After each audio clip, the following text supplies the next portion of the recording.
Hello, sustainable parents. Hello, hello. Flora here. And this is day 3 of our Calm Confident Parenting Workshop. Welcome to day 3 of our Calm Confident Parenting Workshop.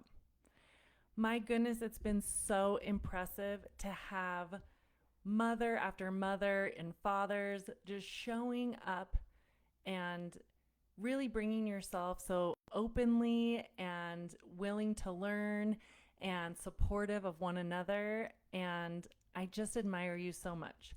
I knew that those that would be coming to this course, would be doing so from a place of caring deeply about their children, being frustrated that all the caring in the world still isn't bringing them the results that they want, and being someone who is ready for change. And this has clearly been true of everyone that's been showing up. I admire you so much. Today we're talking about the best question to ask to end your daily battles. And I hear a lot about battles. If you have had battles, let's just check in here by saying, how many battles do you think you have in a given day? Whether it's about bedtime, like Stephanie was sharing, or if it's about getting them to treat a sibling differently, or arguing against your no or what you're asking them to start or stop doing. Give us a number, 0 to 100. About how many battles do you have on a typical day, friend? So we can all know we're not alone.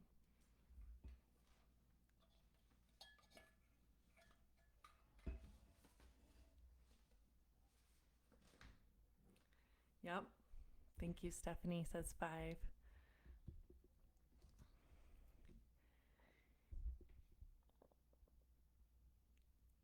It could be any number.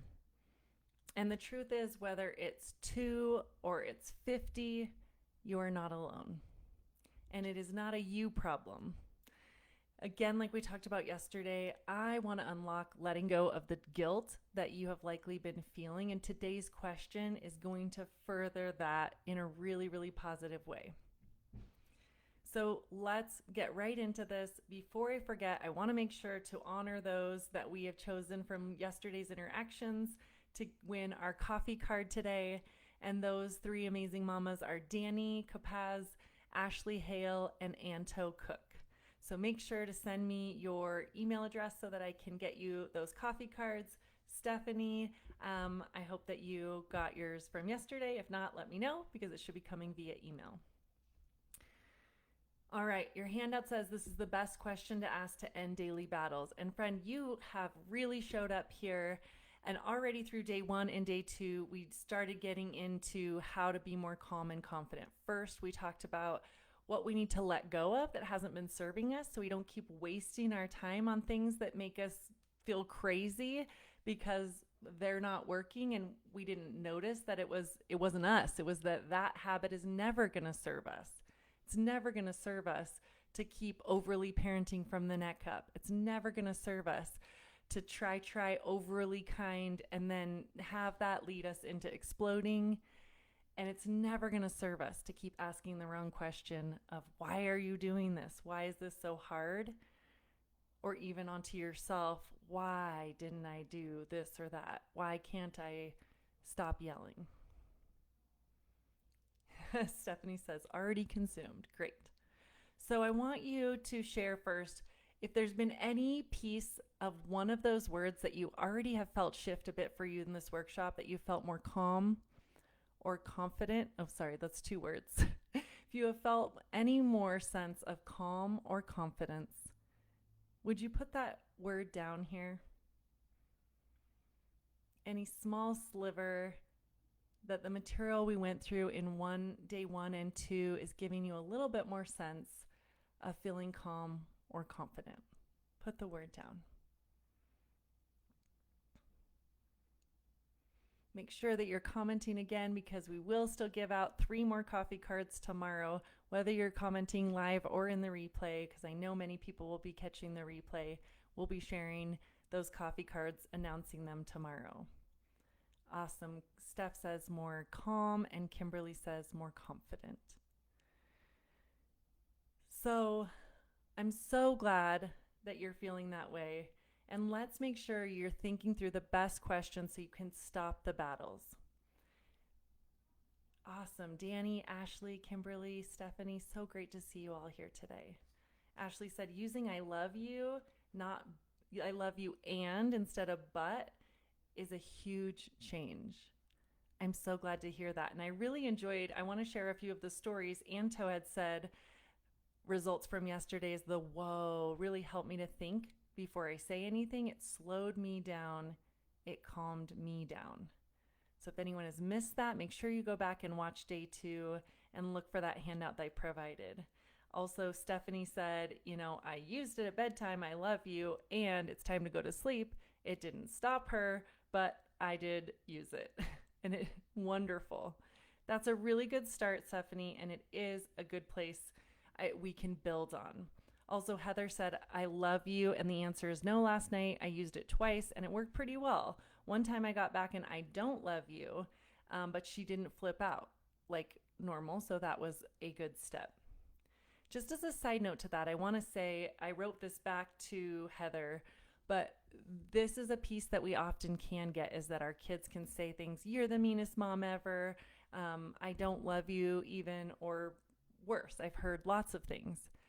Let me just help you decode that, you guys. You can be the wise parent that knows that you don't need to respond to the surface level of that by getting wrapped up in words and saying, don't say that to me. You just know wisely in your deep self that that's an immature expression of a fully valid feeling, right? So for Heather's daughter, when she as a little girl says, I don't love you, what is she feeling that she's just not able to express very well? You guys can probably guess it as being listeners right now. What is a child feeling when you've said, I love you, and the answer is no, and they say back to you, I don't love you? What are they feeling? If they could say, Mom, I feel blank, what would that feeling word be? A little bit of coaching here.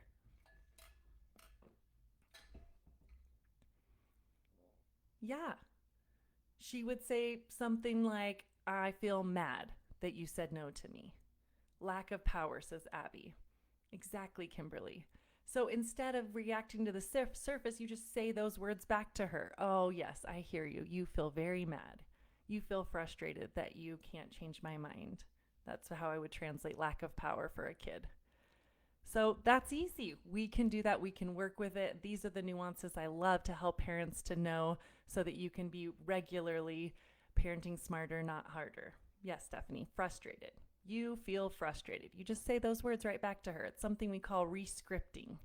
We don't need to get in this overly lecture thing, neck up, that doesn't work. We just re-script.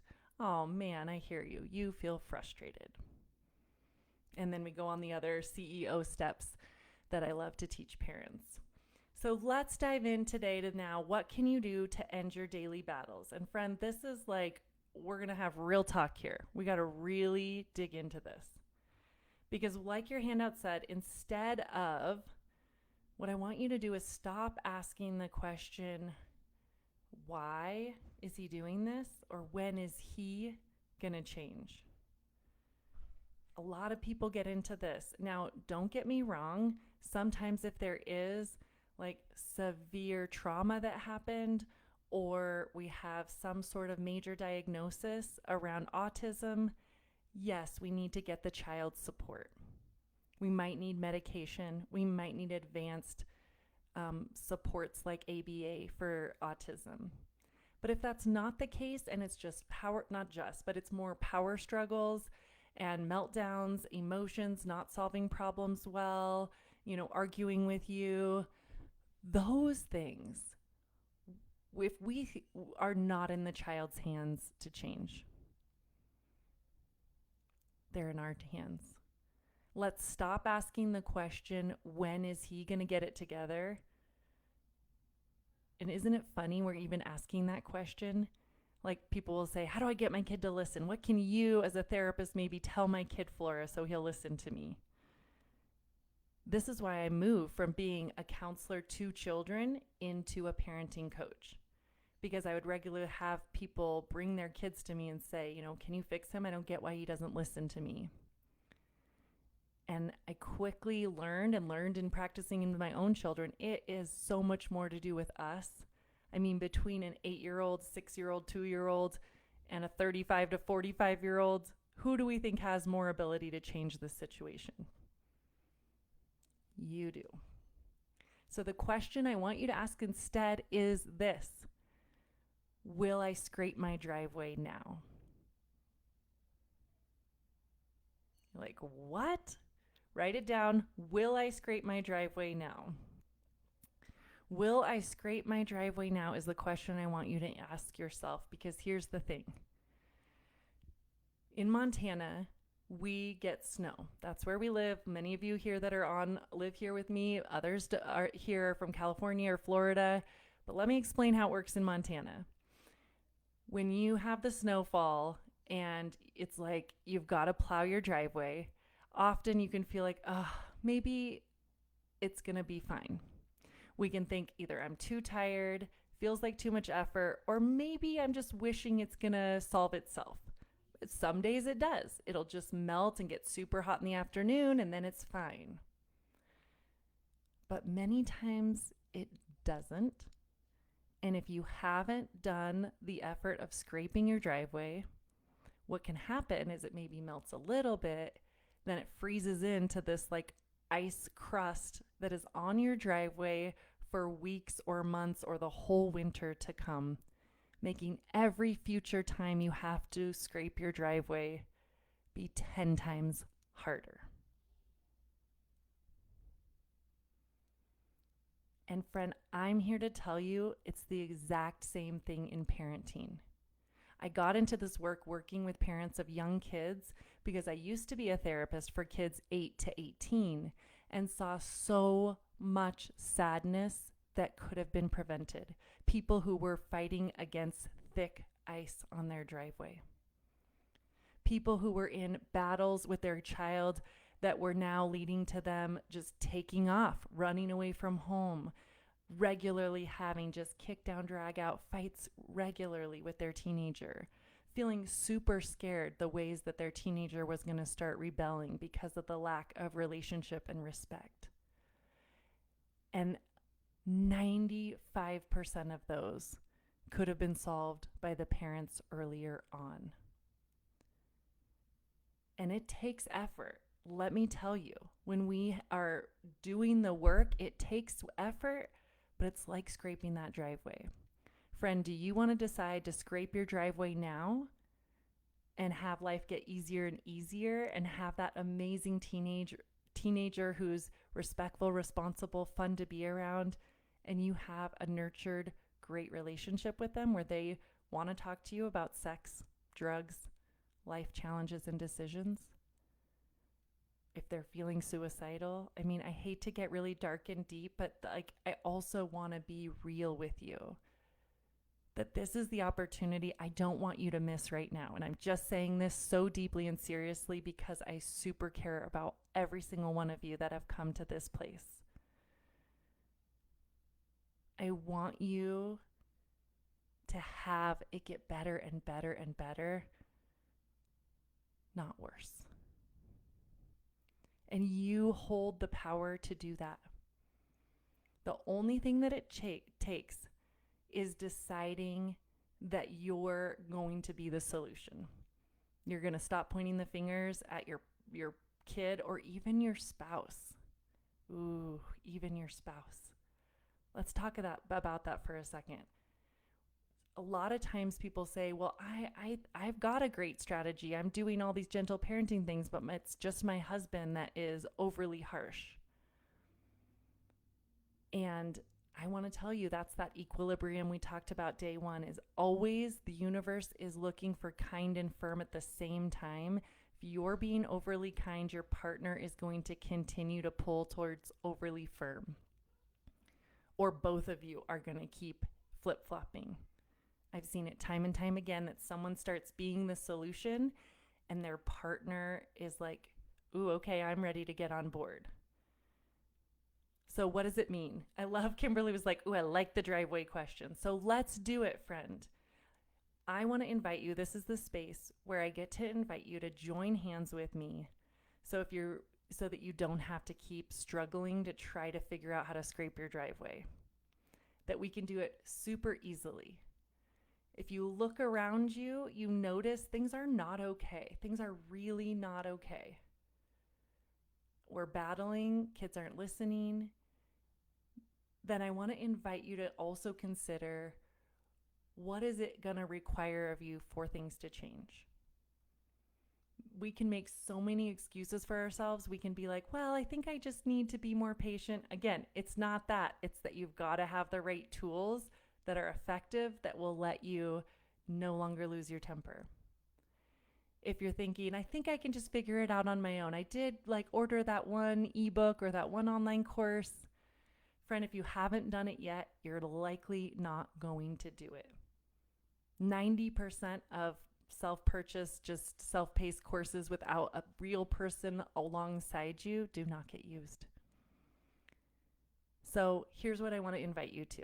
If you have enjoyed this space, you vibe with me, we can make this so easy to scrape your driveway. And here's what it looks like. I have a group coaching program where in 4 months, we get you every strategy you've been missing and all the support to truly implement and not, fall off, but be able to have accountability, encouragement, support, a therapist in your pocket every single day that you can text with a question. And it's a super affordable price already, but I'm giving you even bigger discount for being a part of this workshop, that it's normally $425 a month. And for those that choose to enroll by September 1st, I'm taking off $200. So it's just $225 to step into this group of full support. If you are feeling this call to your heartstrings and you're like, oh my gosh, I'm in, I would love that. Are you kidding? Someone just in my pocket to answer my questions. I could send videos. I get weekly coaching in a group setting that's after bedtime, so it's convenient and doable with my partner. I also have a daytime option of a group time, so there's 2 options, and self-paced learning that I will walk you through and teach you and coach you on. I'm in. Say the words, I'm in, because I want to celebrate you here and send you a bonus even for doing that. And then Fritzy is going to get you the link so that you can sign up right away, get that $200 savings, and it's super easy. I would love to work with you. And just so you know the value, in order to have just a 30-minute call with me is typically $150. $150 for a single 30-minute call, and instead you're getting this whole package of wraparound support because I want you to have every bit of what you've been missing to fully scrape that driveway now. So Fritzy's going to put the link so that you can get that $200 discount. And also if you have questions and you're like, well, I don't know, I'm wondering this or that, totally great. I have 2 things for you. Tomorrow at the same time, 12 o'clock, I'm going to offer a free question answer time. Please come to that. Ask any questions you have about, what about this situation with my kid or that situation, or a question about the actual program. I'm going to be sharing during that time and in the following days from now, many different testimonials of families sharing how this has transformed their lives to feeling more calm and more confident. So you don't have to take my word for it. You can see from people. And friend, I usually have 10 slots when I hold a workshop like this, but I recently just had 3 parents sign up to work with me.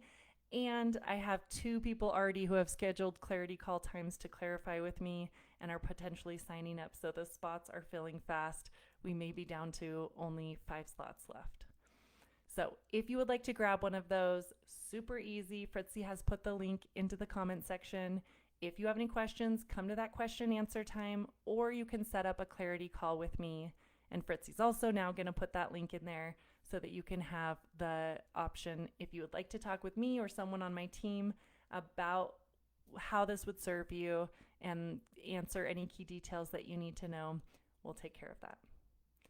For now, friend, I'm so proud of you for showing up in this space. I'm wishing you amazingness forward, and know that I am here for you and excited to be able to support you more. Hope to talk soon.